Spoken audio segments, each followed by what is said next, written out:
The following are true scary stories found on the subreddit Let's Not Meet. I'll have a link in the description below. If you enjoy this video, don't forget to leave a like and subscribe so you can catch all of my future content. Let's begin. This started back in February of this year. I'm a 21-year-old female and I was 20 at the time. I work as a cashier at a well-known convenience store/pharmacy. Again, this was back in February and it was a couple weeks before Valentine's Day. This guy walks in and I greet him. He smiles in return and goes around the store looking for what he needs. When it's his turn to be rung up, we chatted a bit about the day and whatnot. He was very talkative and even followed me out when I went to put carts away, but I figured he was one of those super friendly customers. Somehow the upcoming holiday came up and I made a point of how I hate the day. He asked if I was single and I froze. Normally when this happens, I just say that I have a boyfriend, but this time I decided to be honest. Why did I do that? I don't know. So I told him that I was too busy with school and work and didn't have time for a relationship. He nodded in understanding and gave me his number anyways, I guess hoping that I would change my mind. I didn't. I tossed the little piece of paper away as soon as I got home. Weeks went by without me seeing him and I figured maybe he got the hint that I was never going to call him. One day at work, I was helping another employee in the office when my manager paged me and told me I have a phone call. He said it was some guy. My brows furrowed in confusion. At first I figured it was my stepdad calling, but he never calls me at work. I picked up the phone and guess who it is? He asked why I hadn't called him and if I'd changed my mind. I again told him that I wasn't looking for anyone right now.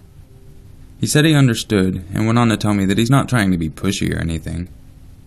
The call ended, and I found it a bit strange that he would call me at work to find out why I wouldn't go out with him. But I brushed it off. I believe it was another week or so when I saw him in the store again. I already knew what he was going to say once he came up to my register. I had to once again tell him that I wasn't interested. He told me he understood and that he doesn't want to come off pushy or annoying. But honestly, he was. From then on, every time he came in, he would ask the same thing and then claim that he wasn't trying to push me. Then it got really creepy. He somehow found me on my Facebook and Twitter accounts. Like a dummy, I have my Twitter linked to my Facebook, so I'm assuming that's how he found my other account. Anyway, I never accepted him on Facebook, which meant that he went straight to my Twitter and started liking and responding to every post, even ones from years ago. At first, the comments were normal, like, "I like your shirt, it looks good on you." Okay, maybe even that one was creepy. But a lot of the time he was just responding to what I had posted and it seemed harmless. Until he posted one that said how pretty I was and how he was going to make me love him. That was it. I closed my account and thought that was the end. Boy, was I wrong. He came into the store again and I swear I almost shit bricks. He went around the store looking for whatever, and I tried to get the small line I had down so that I could run off and hide. But being the only person up front, I was not allowed to leave my post. I tried ducking down behind counters, but I'm a tall girl so that doesn't work. Luckily I hear one of my supervisors in one of the aisles and I run over to her as fast as I could. I had already told everyone at work about this guy, so they knew to be on the lookout. I told her that he was here and she immediately went up front to cashier for me. She calls me back up to help get the line down, and I curse under my breath. He's standing right there, and I pray to God that he doesn't end up on my register. He ends up going through my supervisor, and by this time I am able to get free and help another customer on one of the aisles. I see my supervisor ring him up, and he appears to be exiting the store. Then he comes back around and pretends to look at some candy we have by the registers. I knew instantly that he was just waiting for me to come back so that he could talk with me. But I was not leaving the safety of the aisle I was in. My supervisor notices that he's waiting around for me and she told him something, and he left. I don't know what she told him or if he finally got the hint, but I haven't seen or heard from him again. Weird guy who wouldn't take no for an answer. Let's never meet again.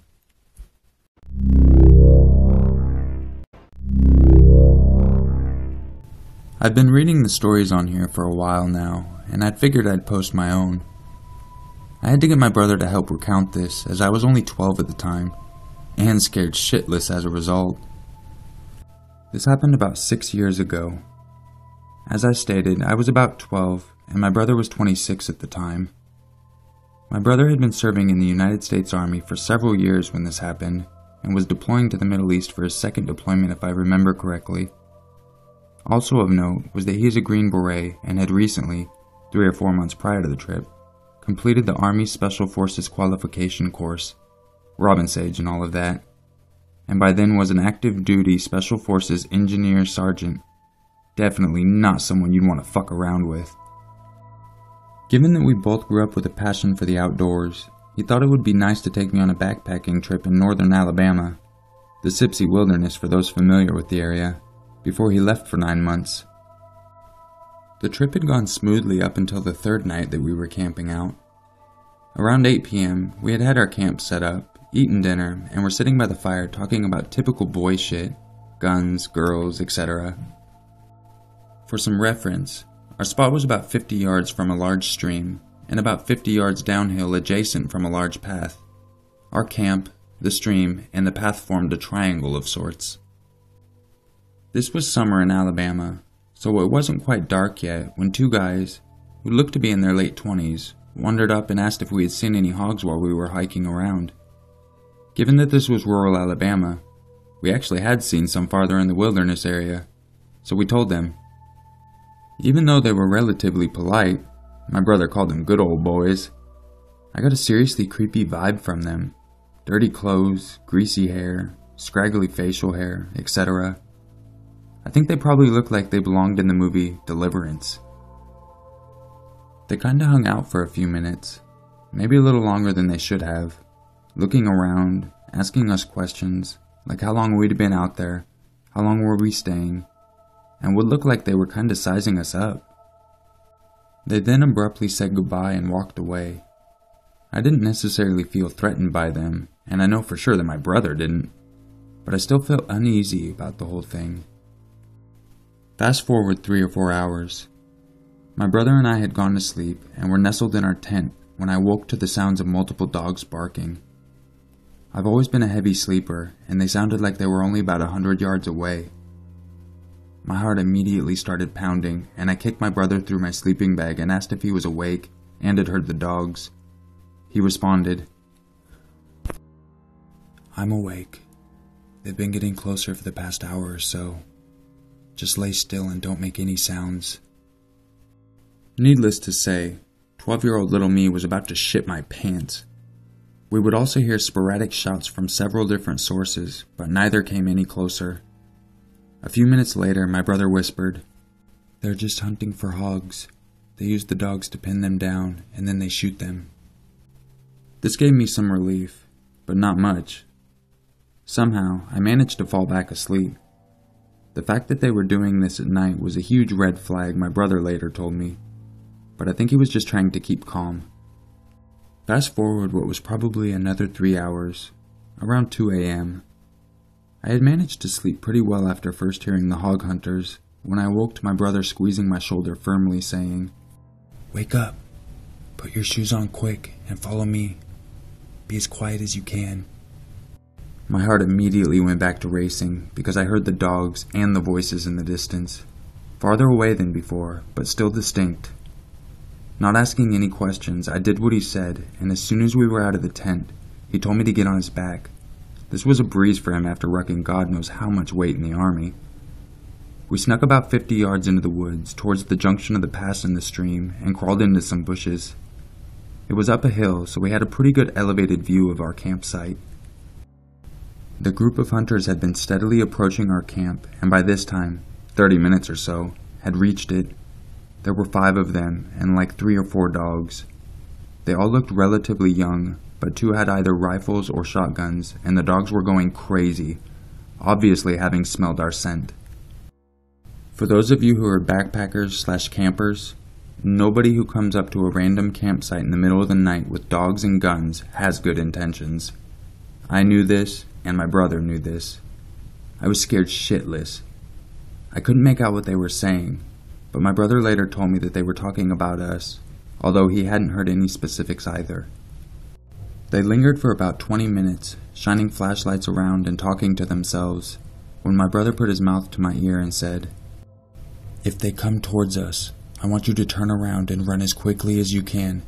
Don't stop. Don't look back. Stay off the trail and look for the flashing lights."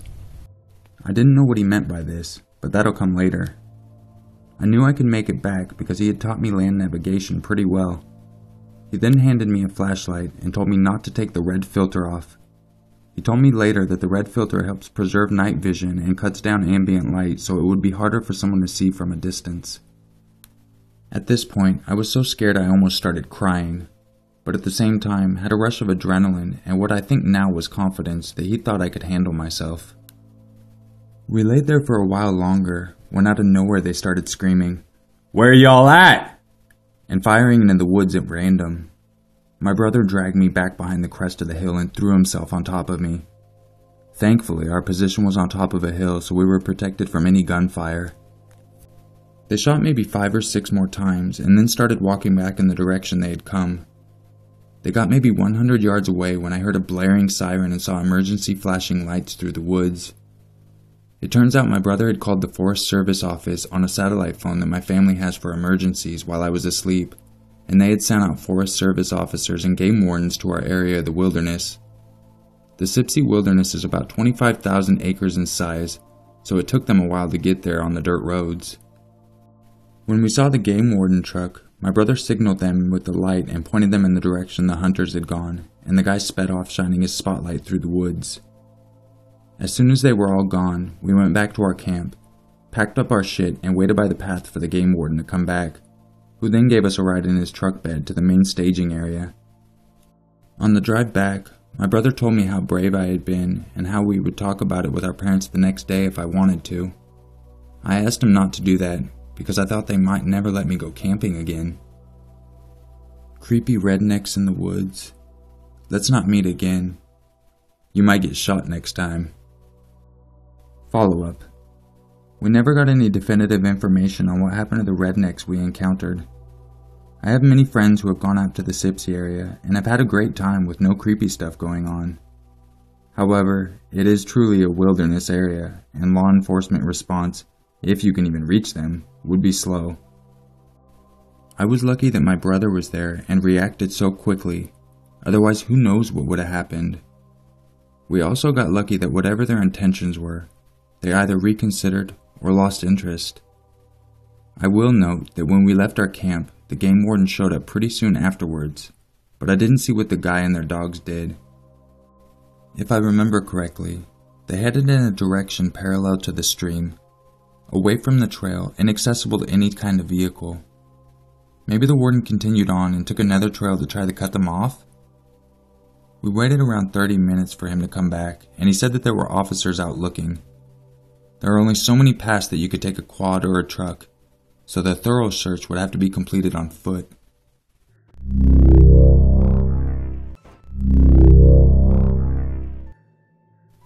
This happened around the time I was in 5th or 6th grade. I used to live on a half-acre, where most of the houses were horse property, so they were all fairly spaced apart, and there were no streetlights. The neighborhood wasn't bad per se, more like unpredictable. So after sleeping over at a friend's house one night, my dad comes to pick me up real late. It was about 11. So because it was so late, I was planning on crashing right when I got home, so I didn't bother on putting on real clothes. I just went in my pajamas and flip-flops. We pull up towards our house, and I'm talking to my dad nonchalantly when all of a sudden he stops the car and gets this really angry look on his face. I immediately shut up and look through the front window of the car, and the headlights are shining on our front gate. Only there's a man, literally on top of the gate, staring back at us with a deer in headlights look, before hopping off into our yard and proceeding to run towards our front door and trying to get inside, which is where my mother is. My dad is a pretty chill guy, except for when you mess with his ladies, aka my mom and me. So his face gets all red and he's gritting his teeth and he screams, "Stay in the car!" before throwing open the door and darting towards the gate. Now I am not kidding when I tell you that he picked up the gate and ripped it off of its hinges before tossing it to the ground to chase this guy down. The guy sees my dad go full Super Saiyan and freaks out, quits trying to get inside my house, and then starts running around the yard as my dad chases him down screaming, "What are you doing, huh? You want to get inside my house?" I didn't have a cell phone at the time, so I'm just sitting in the car watching my dad chase this guy around, and I am freaking out because I don't know if the guy has a gun, a knife, or anything, and my yard is huge, so the majority of the time I can't see what's going on. Just little glimpses here and there of things moving really fast behind the trees. But then out of nowhere, the guy appears and starts sprinting towards the gate, heading right towards me, and I couldn't see my dad behind him anymore. I open the door and I book it. I run towards the nearest neighbor, and I don't look back, which was pretty stupid because he probably could have just gotten in our car and driven away. I pound on the door, and this little old lady comes out, and I tell her what happened. She doesn't call 911 or anything though. She just grabs a flashlight and an umbrella and then starts heading towards my house. I hear the car tires squeal, and when I come out with the old lady, our car is gone. I rush over to our house and tell my mom to open the door to make sure she's okay, and luckily for her, she has no idea what's going on. She was already asleep and didn't hear my dad screaming or the car drive off. We call the cops immediately, and I still can't find my dad anywhere. Eventually the cops show up, and I told them exactly what happened. Later on that night, my dad came home, and then he told me what happened. After the dude jumped over the gate, my dad chased him down with the car while on the phone with the cops. When the cop car saw my dad's car, about 2 of them followed my dad, and they were able to catch the guy. The dude was completely strung out on drugs, and said that he owed some people money, and that they were trying to kill him, and that's why he was trying to find a place to hide. My dad said that he almost chased me down instead of the guy. He heard 2 sets of footprints, and it was too dark to see because my neighborhood doesn't have streetlights. But he heard the sound of my flip-flops and knew which one to chase down. If he hadn't heard them, he would have been chasing me, and the guy might have gotten away. Later on that night, a big black SUV with tinted windows sat outside our house for a couple of minutes. We're pretty sure it was the guys that were trying to kill our little surprise visitor. So, hi guy playing hide and seek with a drug lord. Let's not meet.